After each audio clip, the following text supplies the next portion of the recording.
Et à Calais, toujours forte émotion hier après le naufrage mercredi de 27 migrants dans la Manche. 5 passeurs ont été interpellés. D'après le ministère de l'Intérieur, l'un d'eux pourrait venir d'Allemagne, un pays clé pour ces réseaux tentaculaires.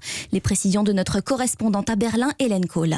Pas de précision sur la nationalité de l'homme arrêté à Calais, mais on sait qu'il conduisait un véhicule immatriculé en Allemagne. C'est en Allemagne également qu'il pourrait avoir acheté le bateau, car il est très facile d'y payer en liquide, discrétion assurée. La semaine dernière, la police néerlandaise a stoppé sur l'autoroute et arrêté un homme au profil similaire qui faisait, semble-t-il, la navette entre la France et l'Allemagne. L'Allemagne, ni de passeurs, c'est en tout cas l'avis de la Commission européenne, d'après une note confidentielle qui a fuité dans la presse allemande.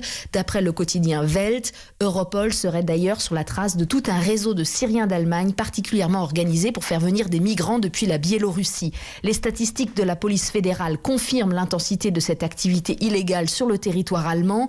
Rien que pour le mois d'octobre, elle a procédé à 329 arrestations, essentiellement le long de la frontière avec la Pologne. Seulement un tiers de ces passeurs sont des Européens. En majorité, ce sont des Syriens, des Irakiens ou des Afghans qui ont des papiers en Allemagne et qui sont en relation avec des réseaux de criminalité dans leur pays d'origine. Berlin, Hélène Kohl, Europe 1. Voilà les signes de l'agacement des autorités françaises après la lettre publiée sur Twitter par Boris Johnson, dont Roman vous parlait à l'instant.